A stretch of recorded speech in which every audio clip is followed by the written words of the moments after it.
Good morning. Quite an interesting one today. Quite a piece of speaker history. I do like my speaker history. I mean, I don't delve into it as much as a lot of people do. I mean, some people are kind of walking encyclopedias for speakers and the different variants and that kind of thing. I don't go into all of that, but there are certain speakers that, you know, we have to thank for the speakers that we have today, how speakers have evolved with the research and things that was done on those older speakers, kind of pioneering different techniques and technologies.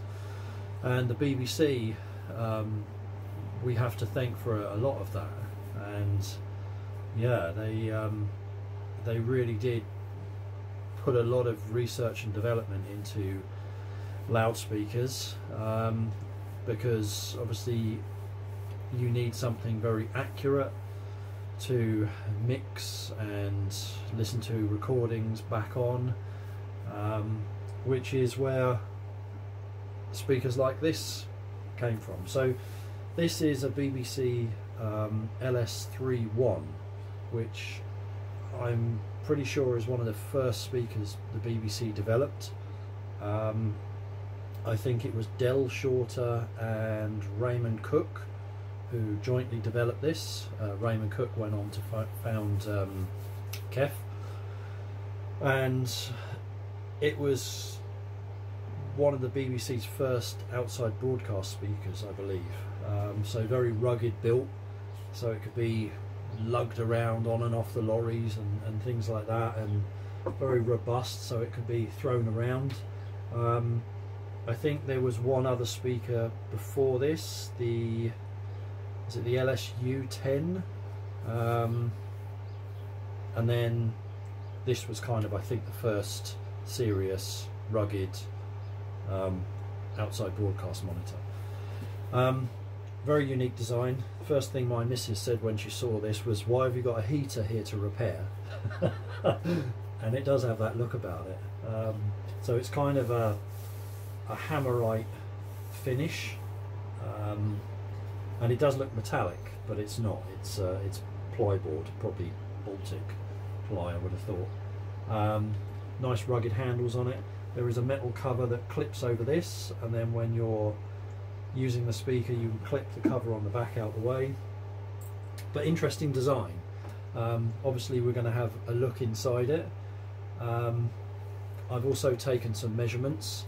One of them measures from 1 kilohertz to 13 kilohertz or 12 kilohertz like a ruler.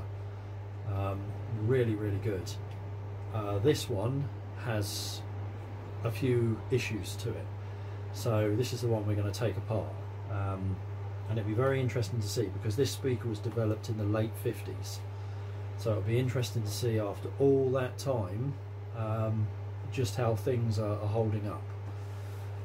So yeah, so I'll put the measurements I took in now, and you can see the comparison between the two. I've only done on-axis measurements and some cumulative spectral decay, and there is some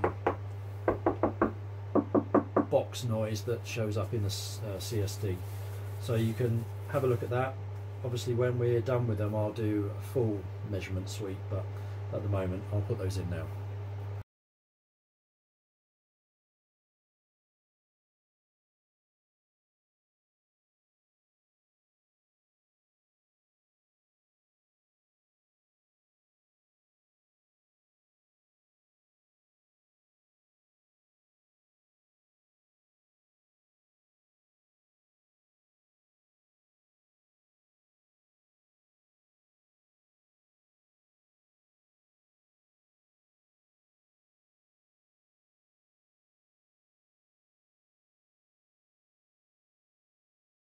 Right, so my understanding is that we have a 15-inch woofer here, made by Goodman's, and I think two GEC, what was called then the presence unit, and that later became Celestion's HF 1300, which is one of my favourite tweeters. It's really good. The 16 ohm variant of the 1300 is a great speaker.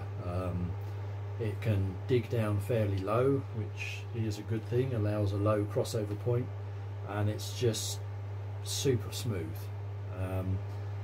It does have that roll off at 13k, which is why you see it paired with a super tweeter like the BC1As I'm working on at the moment with a Coles super tweeter.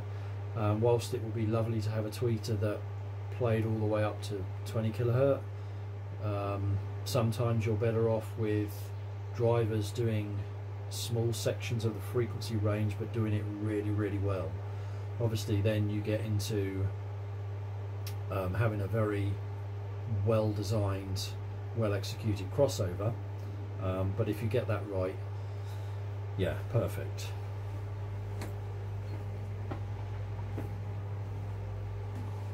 So yeah, I believe there's 2 of those tweeters in here, which is unusual. You would hear a lot about comb filtering and things like that with 2 drivers playing such high frequencies next to each other, but you know, in all honesty and in reality, when you get away some distance from the speaker, that doesn't really cause much of an issue. So, you know, all these set rules people have about can't do this, you can't do that, because they've read it somewhere, a lot of it's nonsense until you really look into these things properly. So 15-inch driver behind here, and you might be thinking, well, there's only a small cutout, and the reason I think for the 15-inch driver is you've then got a speaker that will dig down quite low, but the problem with using a large cone is the higher up the frequencies you go, the more directional things become, and with such a big cone playing up so high, I guess it's playing to around 2 kilohertz, maybe a bit more, the speaker will beam, and when you go off axis, that section of the frequency range will just appear to drop out. But this plays through a slot loaded driver, and because the aperture is smaller, you create the same effect as having a smaller driver.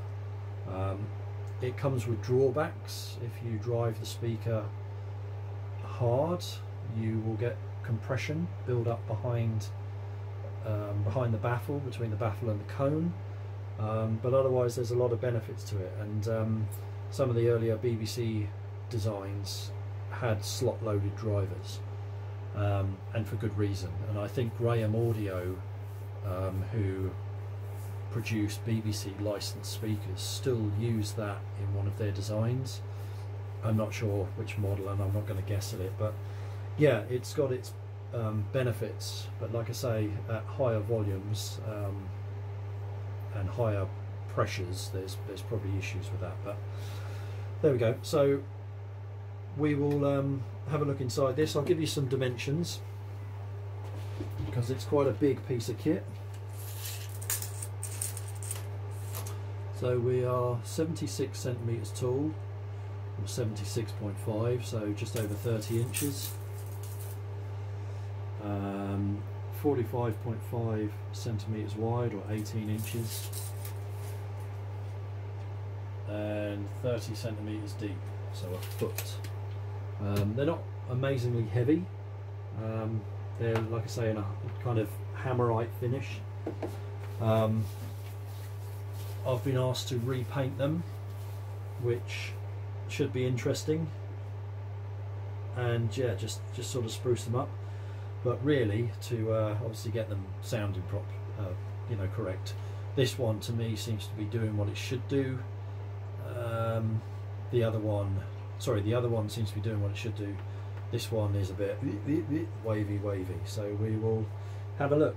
Cabinets are in pretty good condition, just a lot of chip paint, but we've not really got any damage to the plywood. So yeah, I think we'll be okay. Right, so what I'm going to do is take the cover off this one, and we'll have a look at that next.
Blimey.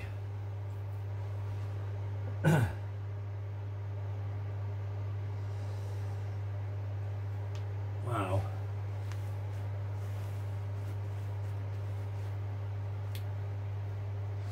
Let's make sure you can see that properly. Right, so that's our back panel. We've got some kind of like fiberboard on the back there, and then some fiberglass insulation. Same sort of thing you'd find in your loft. Okay, hopefully you can see that okay. So I'll use my torch because it's a bit dark. So here we've got the Goodman's 15-inch woofer, and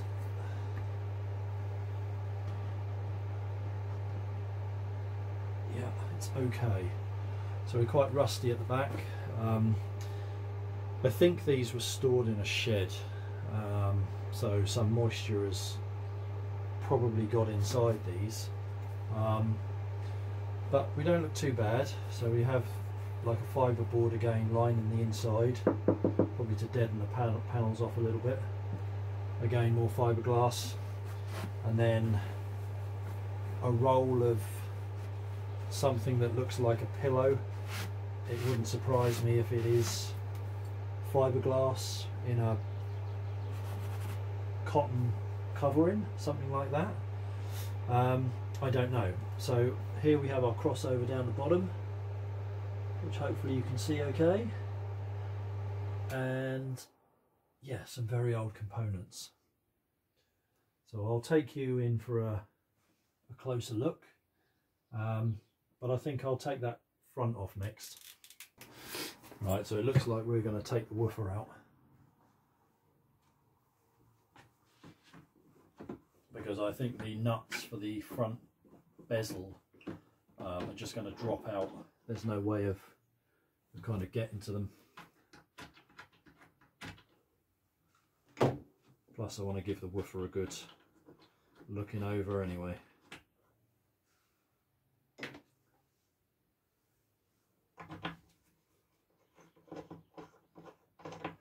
But inside is looking okay.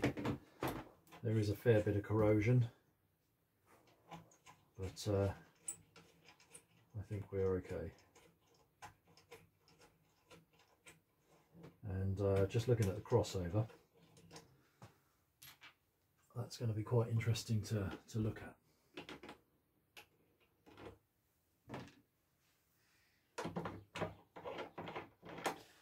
So the connections for the woofer are just on screw terminals. So that was easy to take out.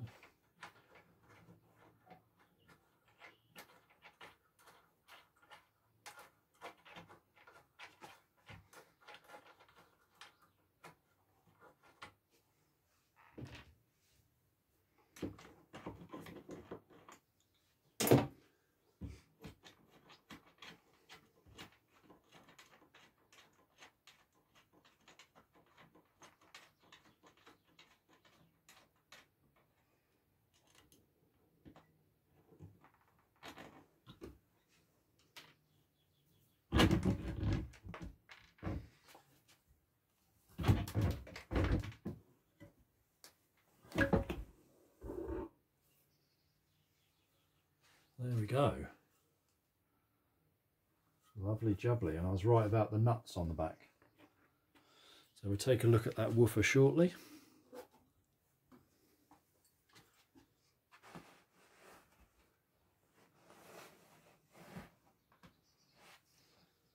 So there's obviously no need to take that out.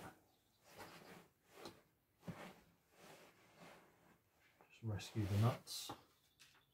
So there we go, two of the GEC presence units. So we'll take those out and have a quick look as well. Let's bring you in a bit closer. Go a bit wobbly cam. So there we go. So our 15-inch driver put round here. Interestingly, the available kind of aperture for it is quite restricted. You know, this is solid, so quite clever really. And there we have our old crossover at the bottom. Very interesting. So we'll take that out and have a look, because I'd imagine that's a bit all over the place by now.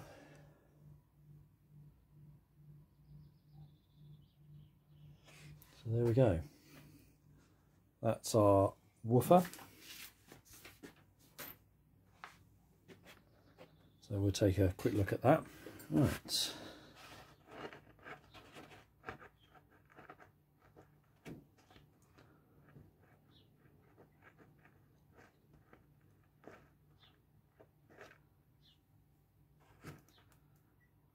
Yeah, there's really hardly any excursion to that. So in terms of our suspension, it's kind of like a felt. So there's no real elasticity to it.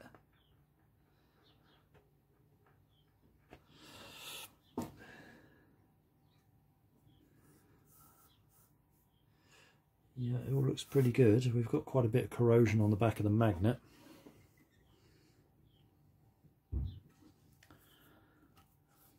But we can carefully clean that off. I think it's just cosmetic. The driver itself looks pretty nice. Our paper cone looks absolutely fine. The suspension, no rips or tears. The spider, if you can see it in the back there, looks okay. So yeah, it's a big old unit.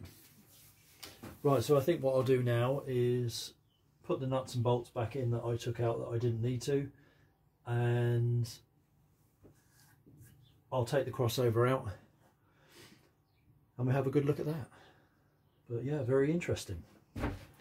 Fiberglass is a great material for the dampening inside your speaker. It's not the healthiest, but it's a very good material for that sort of thing. I mean, being used as an insulation, the whole way insulation works is to trap air and therefore, you know, create a barrier between the two sides of the insulation for heat transfer. But obviously if it can trap air, it can slow that air down and kill all box resonances and that kind of thing, or standing waves inside. So it's a good material. In a ported design, no, I wouldn't want fiberglass flying in and out. So yeah, there we go. Okay, I'll take that out and we'll have a look. Right, so there it is. There is our crossover. Should be quite interesting, really. Yeah. So let's have a quick look. We've got inductors and an auto transformer. So this is running to our GEC tweeters. So that's probably allowing us to set the level of those tweeters against the woofer whilst maintaining the impedance the crossover circuit sees, so we don't upset its tuning frequency. We've got a very big, physically big capacitor here. That's 11 microfarad. Yeah, very nice. And then here we have a load of, I would have thought these are electrolytics, on some kind of pin board here. Little resistor there. Okay, and there. So yeah, really we want to start checking these out. Little inductor there as well on a wooden bobbin. Yeah. Okay, let's start testing it out. We also have this label on here, unit FL6/1, serial number 299, date 2nd of January 1963. Tested by WJ. There we go.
Right, before I dig into this, I wanted to just sort of map it out a bit. And yeah, there's quite a bit going on. I'm pretty sure I've got this correct. So on the woofer circuit, we have an inductor. We come into another inductor. Bridging that inductor is a 22 ohm resistor. Normally you'd see that as some baffle step loss compensation. And then in the middle there we have a cluster of capacitors here. So a 0.1, a 2 and a 0.5 microfarad. So we're making 2.6. And that's down to ground. So third order on our woofer. I don't know the values of these yet. We'll have a look. And then on our tweeter circuit, kind of third order arrangement. So we come into a cluster of 3 capacitors. So we've got a 0.5, a 1 and another 1, so making a 2.5. We carry on to our little auto transformer here, so you can tap various different, this is kind of our shunt inductor to this, so we can vary part of the roll-off by tuning this.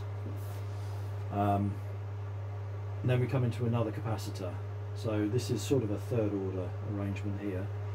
And then we pass through an 11 ohm resistor bridged by a very small inductor, and then we hit our 2 tweeters. So we're limiting how high the tweeters will play, but letting a certain amount through with a resistor.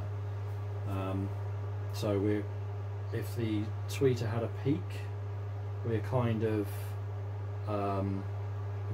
pushing that peak, folding it down a bit with the resistor. And there is a peak in the response right at the top of the tweeters range, and I found that someone has bridged out this section of the circuit. So they've bridged out the resistor, and by doing so they've bridged out this inductor as well. Not too sure why that's been done. But that might be the cause of that peak we see, which we don't see on the other speaker. So that's quite interesting. So I'm pretty sure that's correct. I'll take a picture of it and stick it in so you can all have a look at it. Interesting that our woofer's connected out of phase. Normally that is not the case. The woofer is the reference in phase for the rest of the circuit. So I've checked and double checked that, and that's what it looks like. Right, anyway, let's have a look at these capacitors and inductors.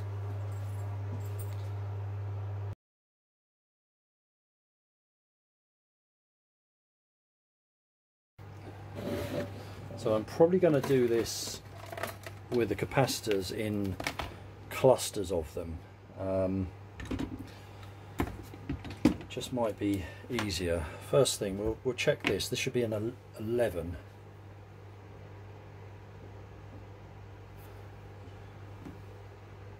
Yeah.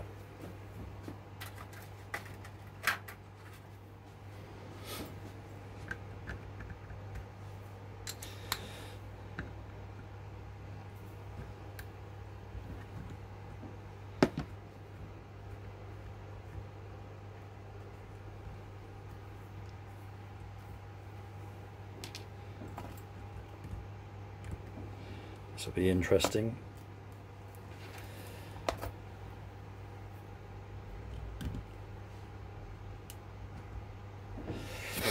$11.79.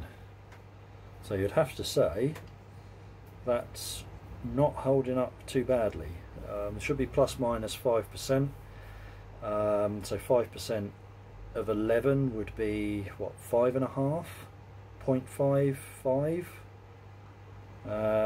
So we're a smidge over that. So yeah, we're more like 7%. Yeah, that's a whopper capacitor, physical size.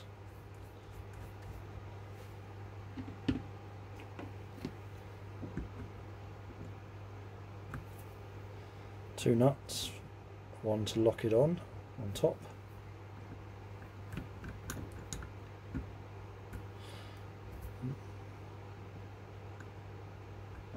Okay. Right, so I think what I'll do next is this cluster here, which is all on our woofer circuit. So I'll probably pop this wire off here and test them all, because I know what they should add up to. So I think that's what we'll go for.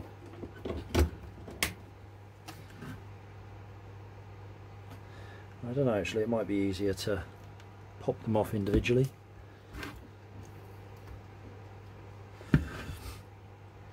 Let's see.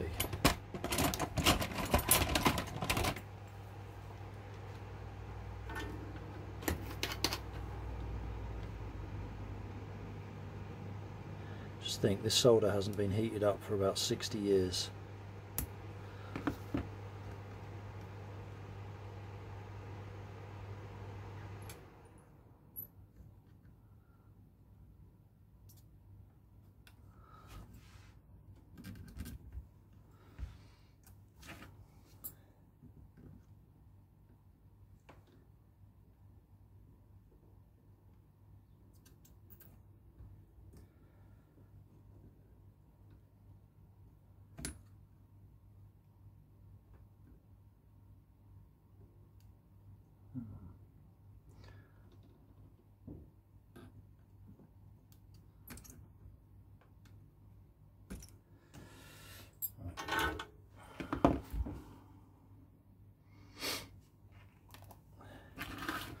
So this one here on its own should be 2 microfarad.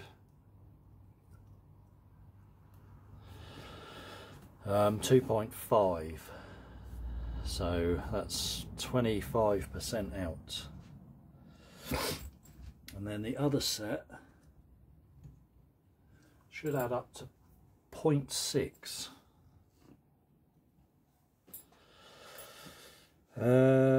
855 nanofarad, so that's 0.85. So yeah, I mean really we should be, the total of these should be 2.5, and we're more like 3.3. So as a percentage, that's quite far out. And that's on the woofer circuit, so the shunt capacitors on our woofer circuit.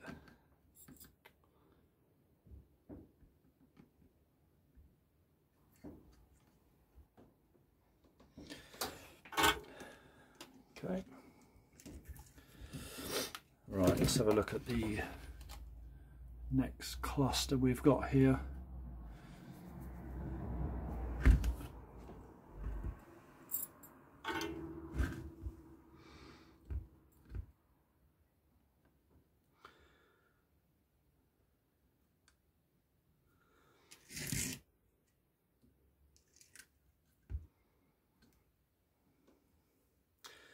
You can take that off there as well.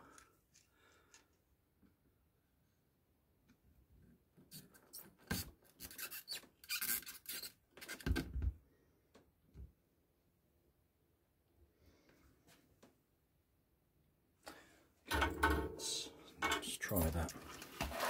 Okay, so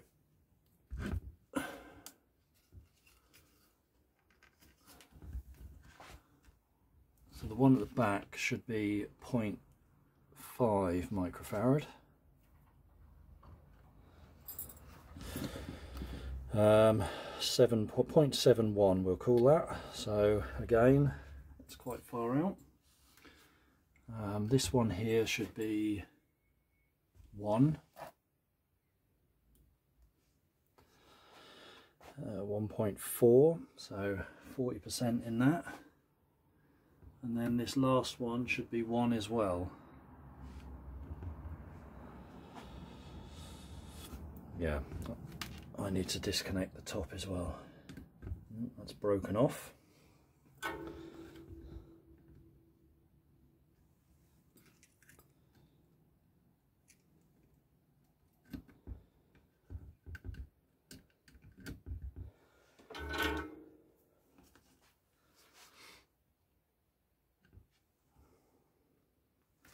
That's 1.22, so 22% out.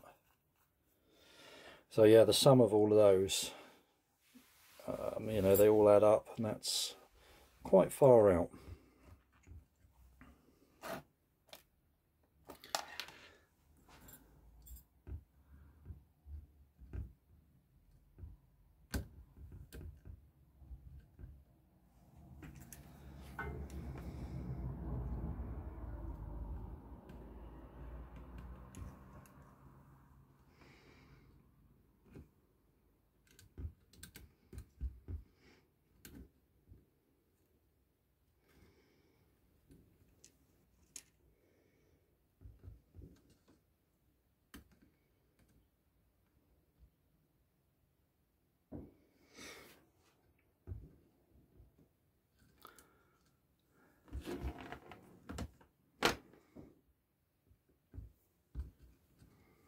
Yep, okay, so we know what's going on with our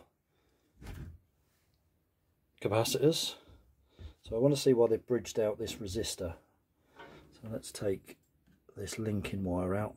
I mean, that the wire that they've used, I would say is definitely a later addition.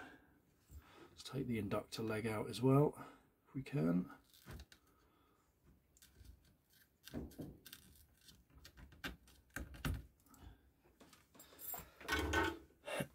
Right, so our little inductor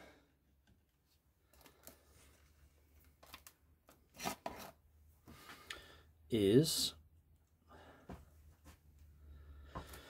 200 microhenries, so 0.2 millihenry. Let's put that on the board. 0.2, half an ohm.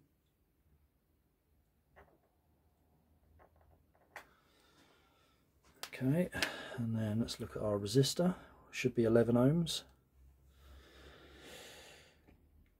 10.78. So yeah, I mean, that little circuit there being bypassed is where the upper peak we've got in this has come from, without a doubt. So I'm going to take that wire out. I don't know why it's in there. So I'm sure if I measure this again, I'm not going to see that peak.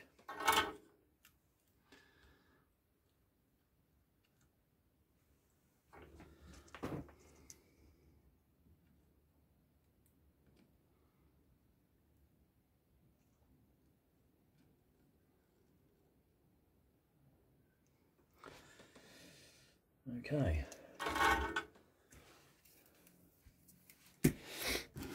So now what I want to look at is our woofer inductors. So let's, no easy way of doing this, is there? Let's take this one off first.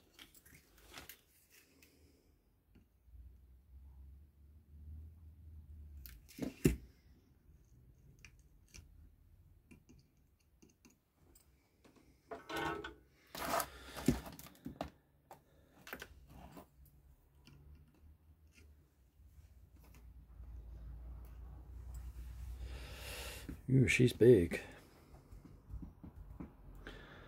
6.84.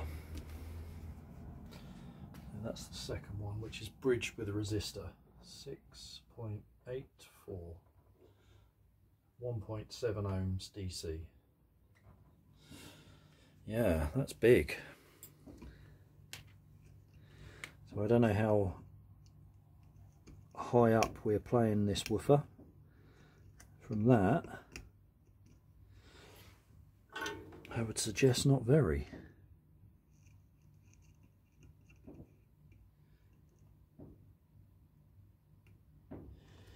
Right, let's have a look at this side.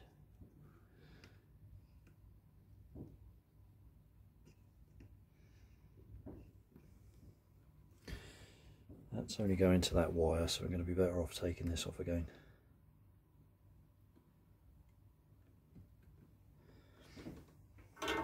So that way I'm open there and open there, because that's on our positive wire in. So we should be able to 7.73. Blimey.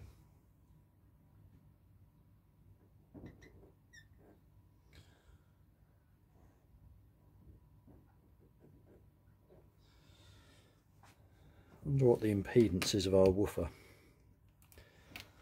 They are big values.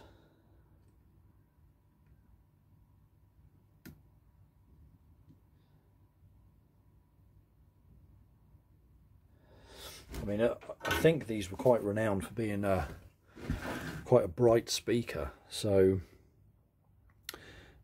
if that's the case, that does kind of add up, because we're leaning heavily on those HF 1300s by the look of it. Right, I want to have a look at this auto transformer. I'm assuming 1 is one end and 6 is the other, and our 2, 3, 4 and 5 are in between.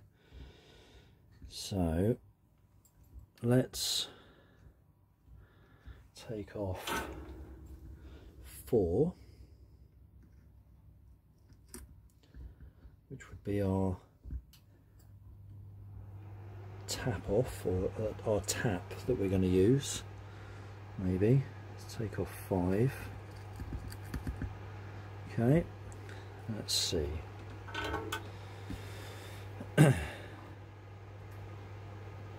Between 1 and 6, doesn't matter that this is still connected because nothing else is connected to anything else. So between 1 and 6 we have 4.6 millihenry.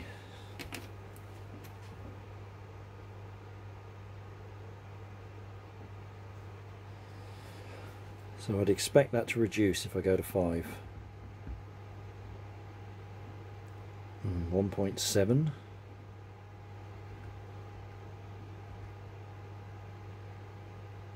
0.8. 0.4. 0.04. Okay.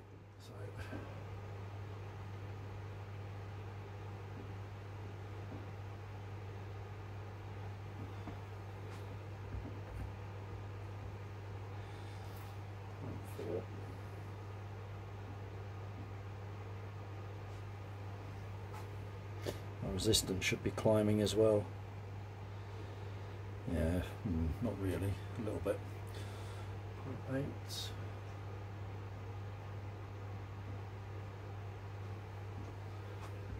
5. 1.7.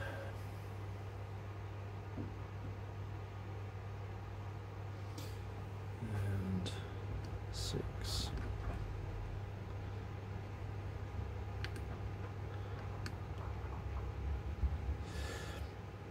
4.6.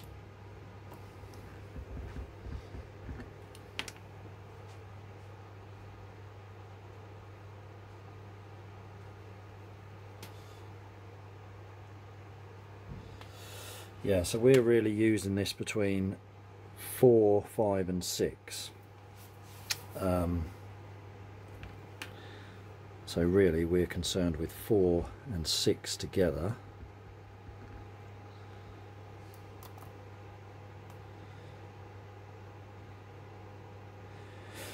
Uh, 0.7 millihenry is the difference between those two. Right, let's solder these back on.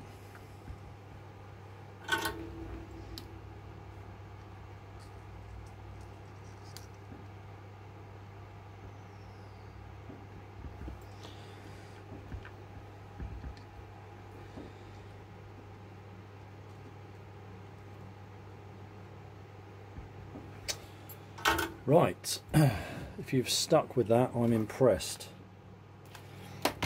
So, yeah, there we go. That is the LS3 crossover. So, yeah, we want to rebuild this. I will talk to my client about where we go with this and what components we use. Because we want to be a bit sympathetic. I'm just going to check the resistance on that woofer. And so the DC resistance on our woofer is 11 ohms.